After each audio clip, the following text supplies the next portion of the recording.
በስመ አብ ወወልድ ወመንፈስ ቅዱስ አሐዱ አምላክ አሜን። በክርስቶስ ክርስቲያን በወልድ ውሉድ በመንፈስ ቅዱስ መንፈሳውያን የተሰኛችሁ የእግዚአብሔር ቤተሰቦች የእናታችን የእመቤታችን የቅድስት ድንግል ማርያም የቃል ኪዳን ልጆች የጻድቃን የሰማዕታት የነቢያት የሐዋርያት የቅዱሳን ሁሉ ወዳጆች ወንድሞች እህቶች አባቶች እናቶች እንዲሁም ሕፃናት በአምላካችን በመድኃኒታችን በኢየሱስ ክርስቶስ ፍጹም የሆነ የሰላምታ ድምፅ እንደምን ዋላችሁ፣ እንደምን አመሻችሁ፣ እንደምን አረፈዳችሁ። እንኳን ለጌታችንና ለአምላካችን ለመድኃኒታችን ለኢየሱስ ክርስቶስ የልደት በዓል በሰላምና በጤና አደረሳችሁ አደረሰን። አምላካችን ልዑል እግዚአብሔር ቢወድና ቢፈቅድ ለኔም ተናጋሪ አንደበትን ለእናንተም ደግሞ ሰሚ ጆሮ አስተዋይ ልቦናን እግዚአብሔር አምላክ ቢሰጠን ቢወድልን ቢፈቅድልን ለትንሽ ደቂቃዎች እንማማራለን። እግዚአብሔር አምላክ እንዲያስተምረን ፈቃዱ ይሁን። እግዚአብሔር መንፈስ ቅዱስ አንደበትን ከፍቶ የሚያናግር ጥበብን እና ማስተዋልን ምስጢርን እና እውቀትን የሚገልጽ እርሱ ነውና ጥበቡን ምስጢሩን እንዲገልጽልን የአምላካችን የልዑል እግዚአብሔር ቅዱስና መልካም ፈቃዱ ይሁንልን። እንደ አምላካችን እንደ እግዚአብሔር መልካም ፈቃድ የጌታችን ኢየሱስ ክርስቶስን የልደት በዓል አስመልክቶ ለትንሽ ደቂቃዎች እንማማራለን። እግዚአብሔር አምላክ ከሁላችን ጋር ይሁን። የትምህርታችን ርዕስ የሚሆነው በትንቢተ ኢሳይያስ ምዕራፍ 7 ቁጥር 14 ጀምሮ ስንመለከት ድንግል በድንግልና ጸንሳ በድንግልና ወንድ ልጅ ትወልዳለች ስሙንም አማኑኤል ብላ ትጠራዋለች ይላል። እንግዲህ ይሄ የተወደዳችሁ እግዚአብሔር ቤተሰቦች ከዘመናት አስቀድሞ ነቢየ እግዚአብሔር ኢሳይያስ ስለ ጌታችን ስለ ኢየሱስ ክርስቶስ መወለድ አስቀድሞ የተናገረው ትንቢት ነው። ይሄ እንግዲህ በመጽሐፍ ቅዱስ ትልቁን ቦታ የሚይዝ ነው። ስለ ጌታችን ስለ ኢየሱስ ክርስቶስ ሰው መሆን፣ ስለሱ መወለድ፣ ስለሱ በአጭር ቁመት በጠባብ ደረት ተወስኖ ሰው ስለመሆኑ ከስጋዋ ስጋን ከነፍሷ ነፍስን ነስቶ ፍጹም አምላክ ፍጹም ሰው ሆኖ እንደሚገለጥ አስቀድሞ ተናግሯል ነቢየ እግዚአብሔር ኢሳይያስ ማለት ነው። ይህ ብቻ አይደለም። በትንቢተ ኢሳይያስ ምዕራፍ 9 ቁጥር 6 ላይ ምን ይላል መሰላችሁ? ሕፃን ተወልዶልናል፣ ወንድ ልጅም ተሰጥቶናል፣ አለቅነትም በጫንቃው ላይ ይሆናል ይልና ስሙም ድንቅ መካር፣ ኃያል አምላክ፣ የዘላለም አባት፣ የሰላም አለቃ ተብሎ ይጠራል ብሎ እውነተኛ አባት የሰላም አለቃ የዘላለም አባት እንደሆነ ነቢየ እግዚአብሔር ኢሳይያስ በመንፈስ ቅዱስ መነጽር አይቶ አስቀድሞ ተናግሯል ማለት ነው። ስለዚህ ያ ትንቢት ነው የተፈጸመው ማለት ነው። ነቢዩ ሕዝቅኤል በትንቢተ ሕዝቅኤል ምዕራፍ 44 ከቁጥር 1 ጀምሮ በምስራቅ አንድ ታላቅ አዳራሽን አየሁ ይለናል። ይህ አዳራሽ መልካም ያማረ አዳራሽ ነበረ። በትልቅ በር የተዘጋና በትልቅ ቁልፍ የተቆለፈ ነበረ ይላል እና አንድ ቀይ ጎልማሳ ከምስራቅ መጣ።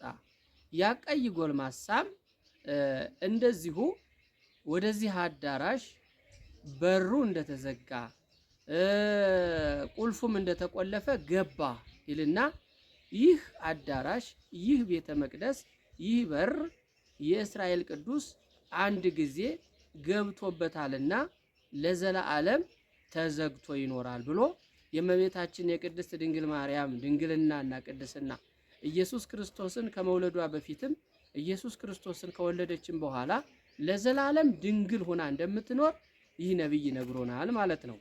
እንደዚሁም ልበ አምላክ ቅዱስ ዳዊት በመዝሙር 131 በቅንፍ 132 ቁጥር 13 ላይ እስመ ኀረያ እግዚአብሔር ለጽዮን ወሀብደራ ከመትኩኖ ማሂደሮ ዛቲ እቲ ምዕራፌ ለዓለም ብሏል። እግዚአብሔር ጽዮንን መርጧታል፣ ለዘላለምም ማደሪያው እንድትሆን ቀድሷታል። ይቺ መርጫታለሁ ለዘላለም ማደሪያዬ ናት ይላል። የተወደዳችሁ እግዚአብሔር ቤተሰቦች አያችሁ፣ ለዘላለም ምን ናች አለ? ማደሪያዬ ነች። ስለዚህ የአብ ሙሽራው የወልድ እናቱ የመንፈስ ቅዱስ ጽርሐ ቤት እንደሆነች በዚህ ቃል ማረጋገጥ እንችላለን ማለት ነው። እመቤታችን ቅድስት ድንግል ማርያም ዳግማዊት ሔዋን ትባላለች። የመጀመሪያዋ ሔዋን የዲያብሎስን ቃል ሰምታ ከገነት ስታስወጣን፣ ሁለተኛዋ ሔዋን ግን የመላእክት አለቃ የቅዱስ ገብርኤልን ድምፅ ሰምታ ከእግዚአብሔር እንድንታረቅ ወደ ቀደመ ክብራችን እንድንመለስ ወደ ገነት እንድንገባ ክብራችን ተመልሶ የእግዚአብሔር ልጆች እንድንባል አድርጋናለች ማለት ነው። እና ከዚህ የተነሳ እንግዲህ በዚህ ቃል መሰረት የመላእክት አለቃ ቅዱስ ገብርኤል በ6ኛው ወር ናዝሬት ገሊላ ወደ ተባለች ቦታ መጣ ነው የሚለው።